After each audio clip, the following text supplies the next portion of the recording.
earlier this morning, Martyn, I was thinking about an incident that occurred when we were driving over to see you. We went through, I think it's Cardrona, and outside in one of the buildings there was an old car, a vintage type car.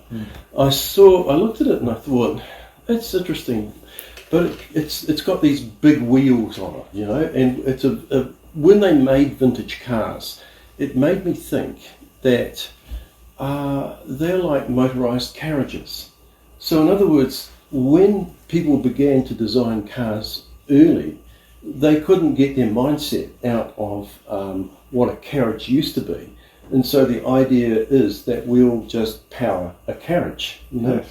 Now, what I'm wondering is that we were talking generally about, about how mankind, or how we as humans think about things. And you say that there are likenesses in the way medicine's done and the way a lot of the things that are done, so that our thinking, when medicine is concerned, actually came from the Industrial Revolution. Yes, it's quite fascinating, and I can't remember where I first came across this thought. It's not an original one of mine. But when you think about the language that's used in common usage, it does reflect kind of steam age technology, which was around at the time when medical science was kind of being developed. We've got in common usage phrases like letting off steam, building up pressure. We measure things like blood pressure, and out of a lot of measurements, that pressure has become an important thing, and obviously, it does have a relevance.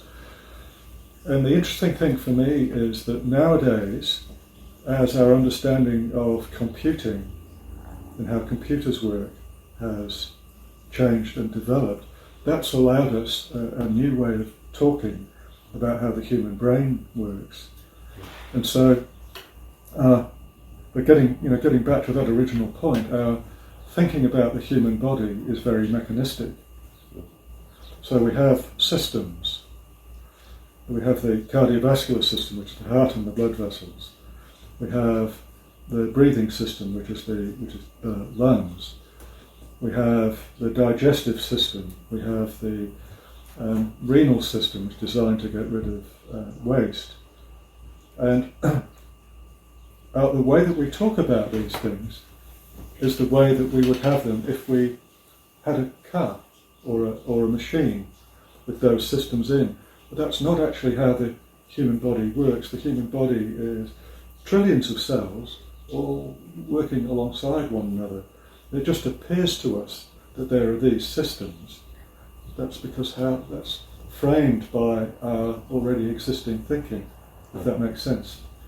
Yeah, so what you're saying is that by the time we, began to define certain things in medical science, it was already kind of preconditioned by what we knew from a long way back, Yeah, so we as human beings can only understand evidence, information that comes to us within the frame of reference that we already have. And so collectively our frame of reference was one of mechanical science, which is how we come to view the body. And there's been huge advantages as a result of that, but it also leads us to disadvantages. Yeah, I was going to ask you, I'm wondering about that. There are disadvantages of that line of thinking. Is that what you're saying? Yes, yeah. So that line of thinking has us look for problems in a particular system which have a cause that we can then fix.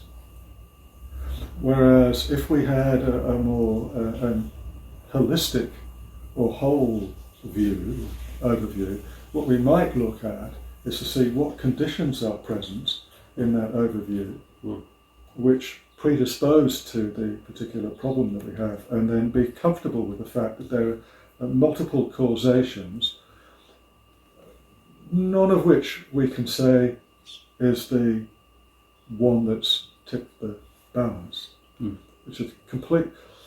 if you have a problem go wrong with your steam engine, Yeah. Mm-hmm. it'll be as a piston not fitting the thing that the piston runs through. Right. So there'll be some definable, unique problem somewhere. So our thinking is very mechanistic when we talk about the human body, or has been. It's slowly changing.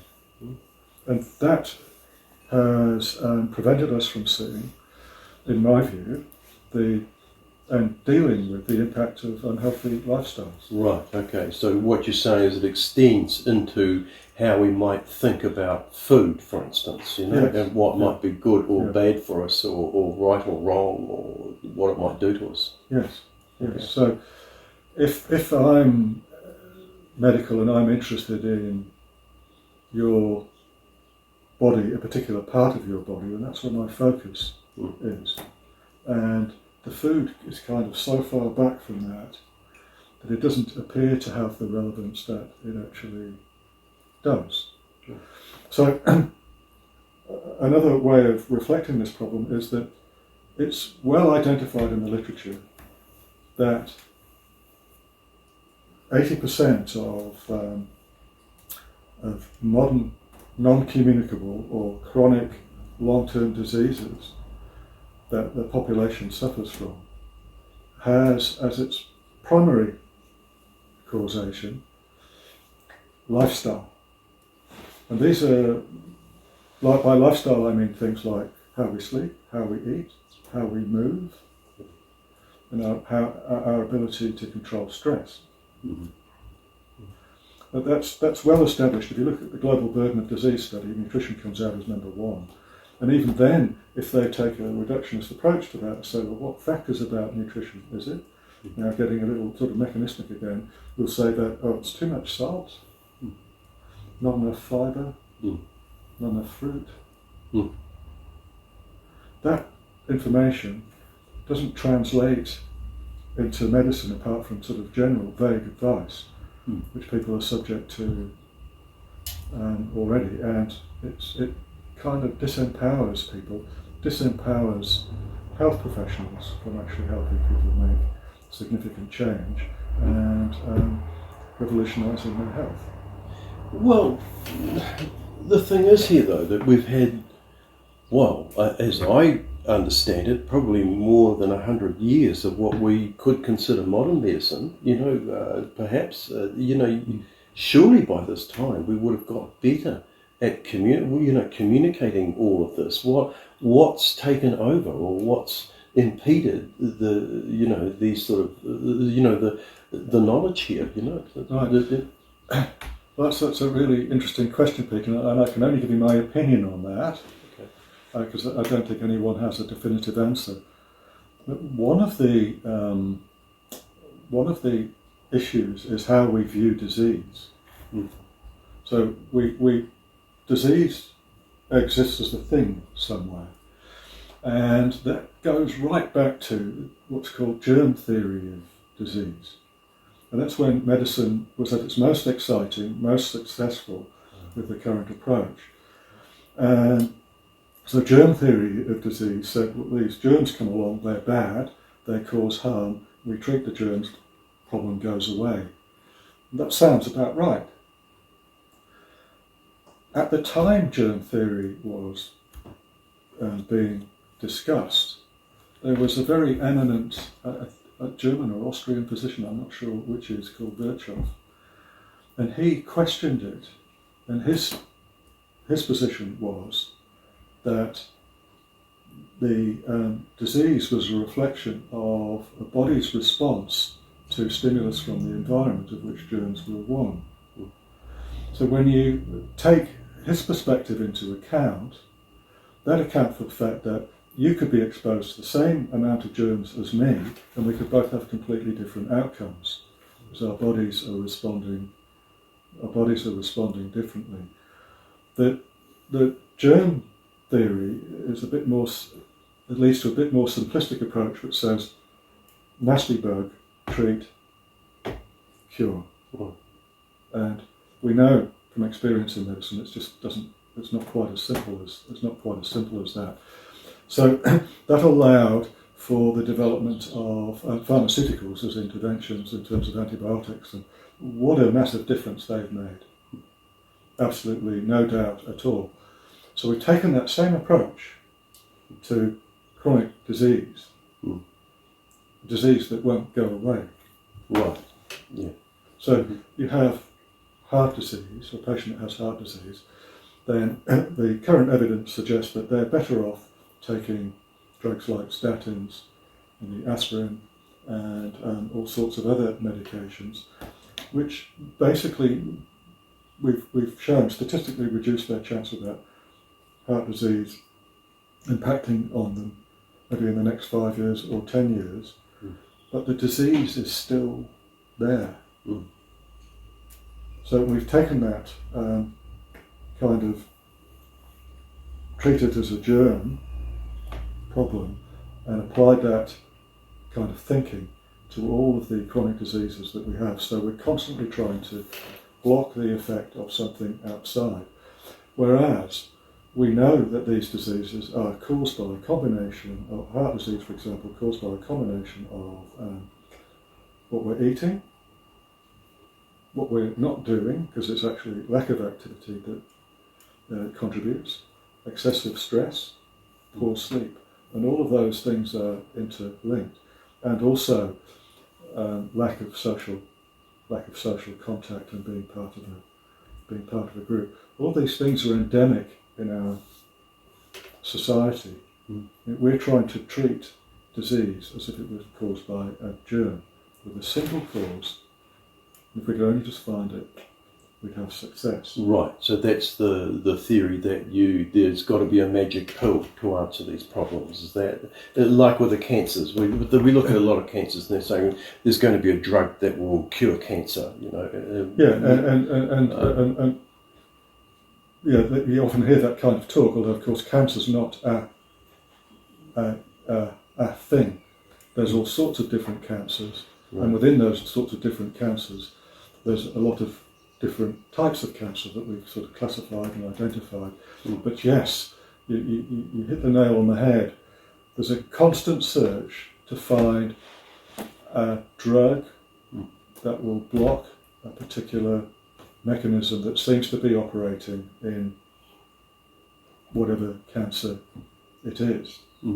And I've qualified in medicine in the early 80s, and there's been a proliferation of medications since that time. Right. And the complexity of the physiology of our knowledge about how the human body works is sort of exponentially greater than it was in the relatively simplistic format that I was taught it with the existing knowledge at the time. But it doesn't matter how deeply we delve, all we find is that stuff is even more complicated. Things are linked. There's linkages between things that we can't possibly remember. And I think I've seen a diagram of this related to glucose metabolism in that book you were talking about, Whole. Yes, right. Yeah. And so Campbell puts up in that book a picture of understanding of glucose metabolism at a certain point in time, and there's maybe, 20 or 30 chemical reactions going on. Right. He then puts up the same diagram with the current knowledge, and there's hundreds of them. Yes, right. But where do you go looking for a drug? So what you're saying then, if we're driven by this kind of thinking that came from the mechanical age, then the only option we're going to do is to sort of try and break things down into parts, and that's what's driving all that line of thinking. Yes, and it's effective to a certain degree. Right. But we're up against its limits. Okay. And so the limits of it are, that it doesn't get rid of the disease. There's no pill that I can prescribe that will get rid of your diabetes, your heart disease, your autoimmune disease. Well, if that is a problem for medics like yourself, professionals like yourself. How do you think that affects the average person? People like me trying to be well. Well, how it sort of translates to practice is that as a patient, you become you're kind of powerless and trapped in the system.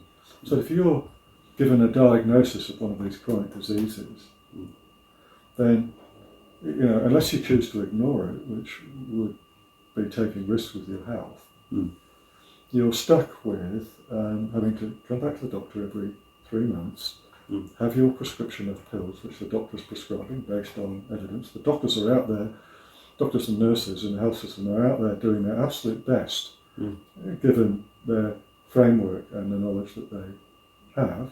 Don't get me wrong on that.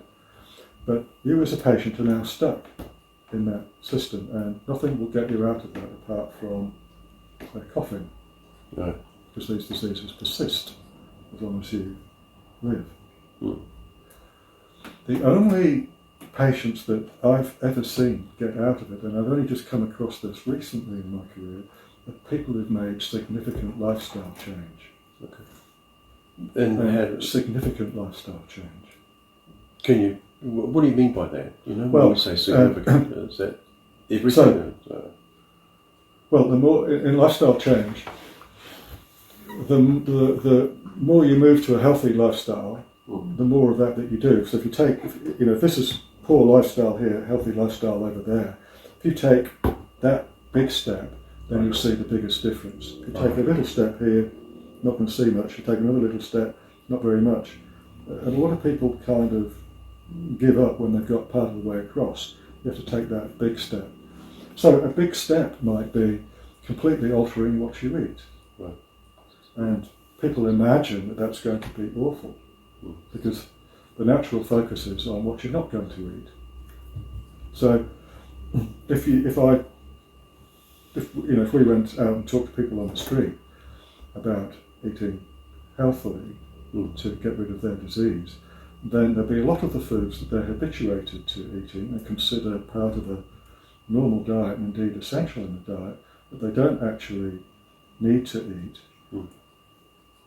But when they imagine life without that, it seems appalling.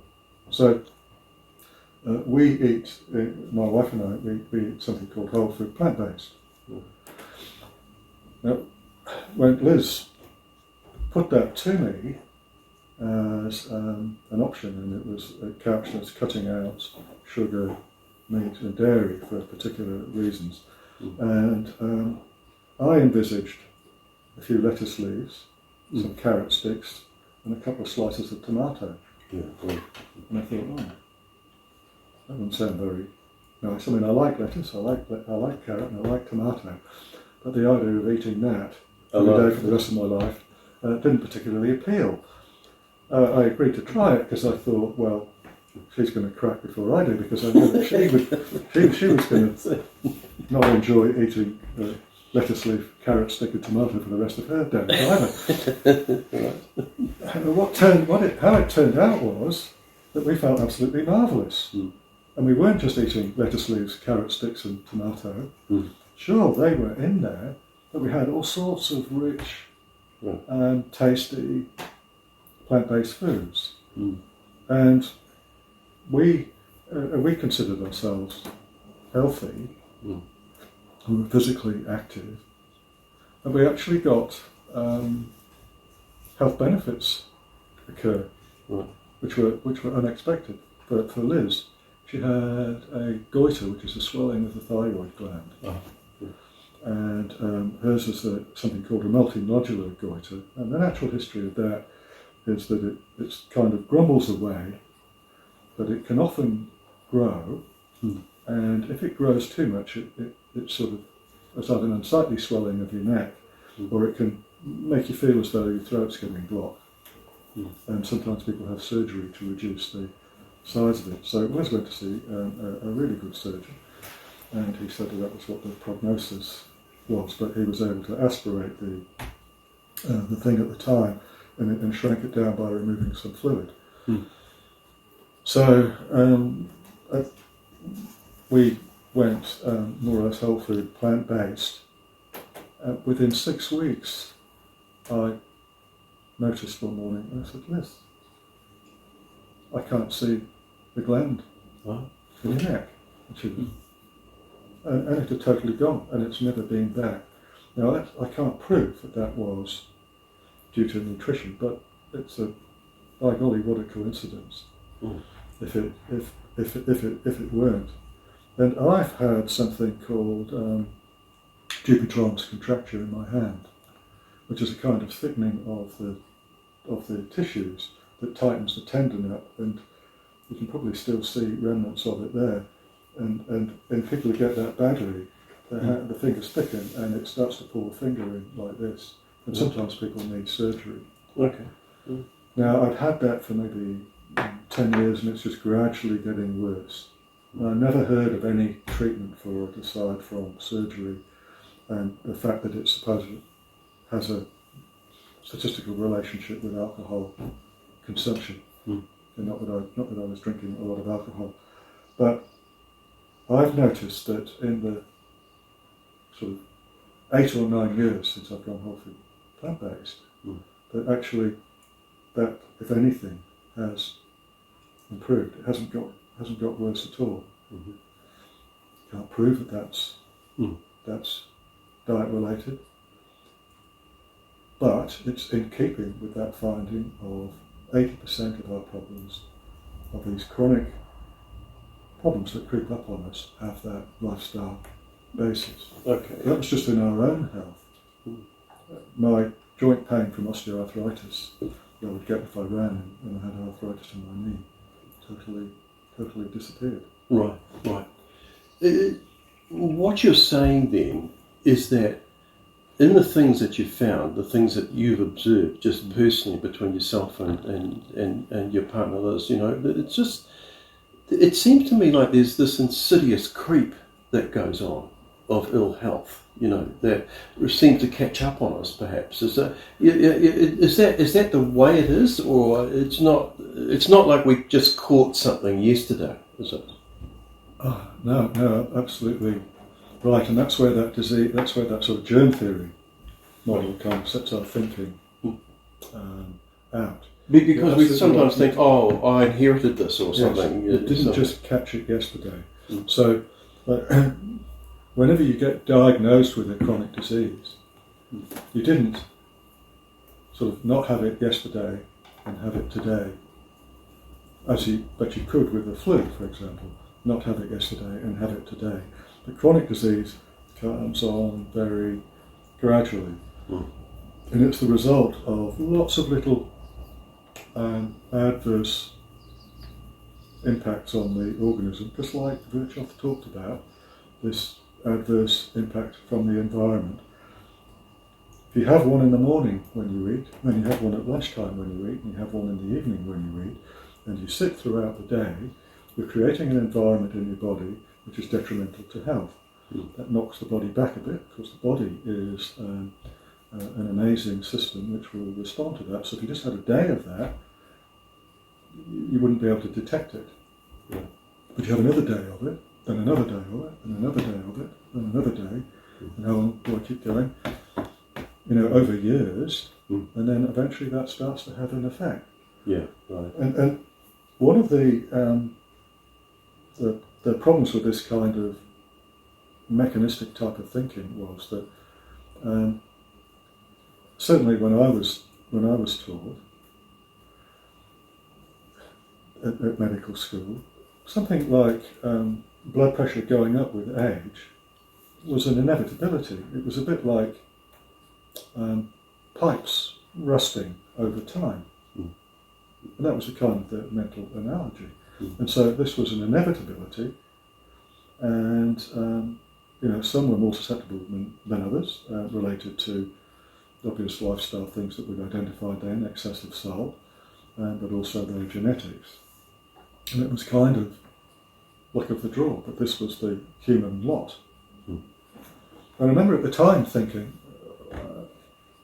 I don't see why the human body is designed to have these problems.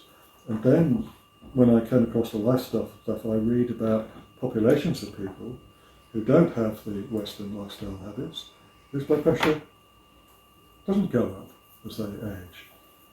So what I and our society assumes as a norm isn't necessarily a norm. It's an impact of our environment, and we don't notice it because it's ubiquitous. It's part of us. We assume that our environment's normal. Do you have any theory as to why we're so ignorant of this? You know, as a people, you know, you'd think that we'd learn it in school or we'd know about it, wouldn't we? Well, it's human. To me, it seems how the human brain works and how the human brain is designed to keep us right, feeling right, and it's designed to alert us if there's changes in the environment. So any environment that we get used to, if it changes, we'll feel uncomfortable. So if you had take your living room, Peter, at home, it'll be set out in a certain way. Then you'll be comfortable when you go home and you sit down in it and relax. Right. If I went to your house before you came home and I moved all that furniture around, that would be disturbing. It would be disturbing, wouldn't it? Yes, it would. You wouldn't. I mean, even if you knew that I'd done it, and it wasn't a criminal who'd come in and done it, you wouldn't be able to sit in it and relax for a while until your brain had accepted that was the new normal. That is right. Okay. Yeah. So we're like, you've heard the story of the frog that's in the pan of water, and you gradually turn up the heat, and the frog gets boiled. And it doesn't recognise that the water's slowly increasing in temperature. Because its nervous system, I presume, had time enough to adjust to the new temperature, and the change is happening slowly enough that it doesn't recognise that it's abnormal. So our kind of, it basically comes down to our evolutionary neurological design, which had its advantages, and we're exposing some of the disadvantages. Right. And then the other point I was making about always needing to be right, once we have established a point of view, we will fight to maintain that point of view without even thinking about it, because otherwise we would be wrong. Right. And that wrong is a horrible feeling. The brain doesn't like it, and it keeps itself right, and your brain will keep you right in the face of contrary evidence, and my brain will keep me right. If I'm to take your thought there to its logical conclusion, for me, that's a pretty scary thing. In other words, if I think the product that I'm producing is right, then obviously what am I going to do except justify that it's right? Absolutely. I guess they did that with smoking, didn't they? Yes, and that's one of the reasons why we have science. Science, in my view, is just a systematic way of thinking about the world, about us and how it works. And its processes are designed to minimise our chances of falling into that trap. Of course, we're all human beings doing science, so we do tend to fall into the traps, but there's enough people around to kind of keep the thinking on the straight and narrow. But the science itself, when we view the world, is still limited by our capacity to understand things and how we are kind of preconceived notions. So, I don't know how you think of atoms, but I always think of tiny little things that are, you've got an atom here and then an atom there and then an atom here, and it starts to build up something that we call matter. The only way I can visualise those is something that I already know, like a little grain of sand. Right. Our body's dependent, our understanding is dependent upon what we can perceive with our senses. So we have to use those perceptions to try and understand the natural world around us, and which is a major this is problem. the great thing that science has done over the last long length of time. When especially when it comes to things like atoms, and then of course there's to understand, for instance, that there's electrons that spin around them and all, and then it becomes really confusing, and then they start exchanging electrons and that, and then sometimes bad things can happen. That's right. The whole thing, and I mean, I don't want to get too deep about it because I know that. Both of us will be out of our expertise. Well, not so sure about that. I think that from the medical perspective, if I bring it down to cellular biology, you've probably got a lot more understanding of that than I have, But, what does, if we look at something like a negative way of eating, and that might be considered to be, say, too much fat and too much, product that won't work for us. Science can prove that this is making a change inside our bodies, can't it? Inside our arteries. Is that, how does that work? Well, it can show that that's the case, and it can provide a weight of evidence. Absolute proof, it's incontrovertible, is actually a hard thing to show in science. So, true science is always uncertain. Science is about questioning our theories and understanding. But you're right that the weight of evidence would indicate that the way we eat, which at the moment in the Western world is over-adequate in terms of calories, in other words, there's too many calories, and that's only been the issue in the last 50 years.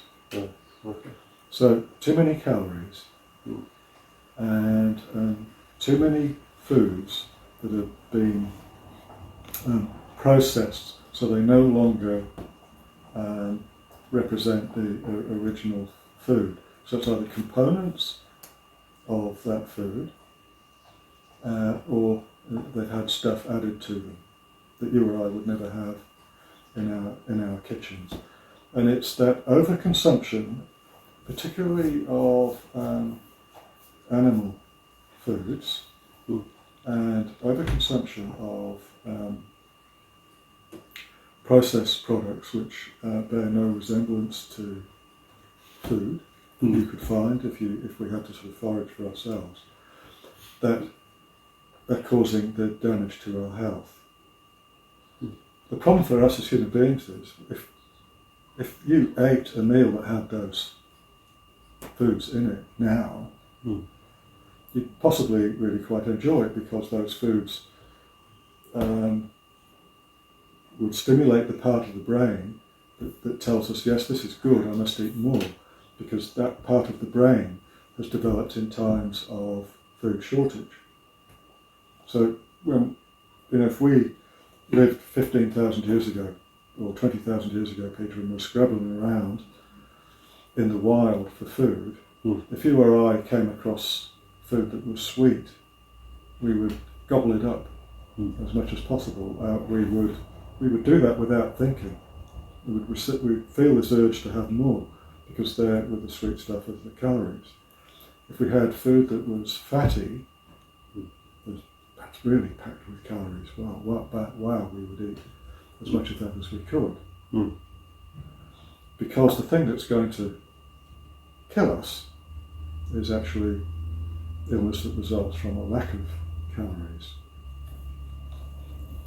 We're not in that situation now. You can pop to a supermarket, there's or a corner shop. There's a shop just a kilometre down the road. You could walk there and get food. It would take you half an hour to get there and back. You couldn't do that 20,000 years ago. Right. But say in the last 50 years, and I'm just recalling the fact that when you talked about the physical conditions that you noticed that occurred when you changed your diet, there's obviously something significantly different, isn't there, in the diet that you now eat, say, compared to what you used to eat? Yes. And there's obviously something that that traditional eating, or what we call standard way of eating, doesn't provide. What is that, Martyn? Well, I don't know that it's one particular thing, and I think that's possibly a trap. But to kind of generalise, just about every mouthful of food that I have now has fibre in it, and it's in its natural form. The food is more in its natural form. Right. And when it has that, the studies show that the more fibre you have in your diet, the healthier you are. Study after study after study. So when you take the weight of evidence for that, and it's enormous, it's not absolute proof. To do that, you'd have to have a controlled trial of giving someone fibre, not giving someone fibre, and tracking them over their lifetime to look at the difference, and we just can't do that. But there's a huge weight of evidence to say that's the case. There's also good theoretical reasons for it, because when you have food that's naturally got fibre in it, such as any plant food basically, but there are things like whole grains in particular, and beans tend to have plenty of fibre. When you eat those, all the other nutrients that we have are kind of packaged within that fibre, and it means that they're absorbed differently in our guts. The microorganisms that live in our guts, the bacteria, and there'll be other microorganisms there, but we're learning more about the bacteria at the moment. Those bacteria need that fibre to thrive, and they in turn produce that some of their waste products are healthy for us. So we've learned to live with these bugs in our guts. In fact, we've come to need them. So the food environment of today, where people are on average eating 10 times or more the amount of animal products than would have been the case just over 100 years ago, are having foods with, edible substances. I hate to call them foods. They've been processed with sugars, free sugars added, with extra salt added, all to make us buy more. People eating that way have completely overloaded the sort of human system, which can handle the odd aberration, but can't handle daily excess repeated time after time after time after time. And it will show up in the end in terms of disease.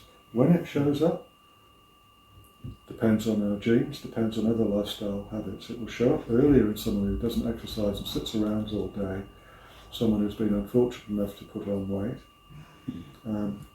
someone who's overstressed, someone who has a strong family history. Will show up early in them, will show up later in people who don't have those other contributing factors. But it will show up. And all we've done is remove those negative impacts from our nutrition. As a result, we're eating foods with a whole lot of positive impacts. So it appears that one of the primary drivers of all these chronic diseases that we've talked about is something called chronic inflammation, which is a kind of, imagine your immune system's just being turned up so it's grumbling away all the time. A bit like the embers of a fire, glowing all the time. Whereas if you have an infection like the flu, the immune system goes right up, so you get a big flame, gets rid of the infection, responds to it, and then settles down and disappears. In the modern human, in the modern environment, appears to have this inflammation grubbing away all the time. And that appears to be a common pathway to these diseases. It has impacts on genes. So the science of epigenetics will show us that certain things that we do, certain things that we eat can turn on genes which are harmful. we avoid those and we eat things which are healthy, and it can turn off those genes that are harmful. So a whole variety of different mechanisms are at play here. The mechanistic way of thinking would say, okay, well, what is it that turns on the genes that are harmful? Let's block that. So you could add a drug in there, let's say we could add a drug in, but that doesn't do anything about the gut microbiome and its contribution to health. It doesn't do anything about the fats that float around our bloodstreams when we have a high-fat meal, either with animal fats or vegetable oils. And it's the saturated fats that appear to be the worst and then start to clog up our blood vessels. And a lot of these diseases seem to have impacted circulation as part of the genesis of part of the kind of causation cascade. But the primary cause can be traced back to how we live. Martyn, thank you very much. It's been great talking to you. Okay, cheers.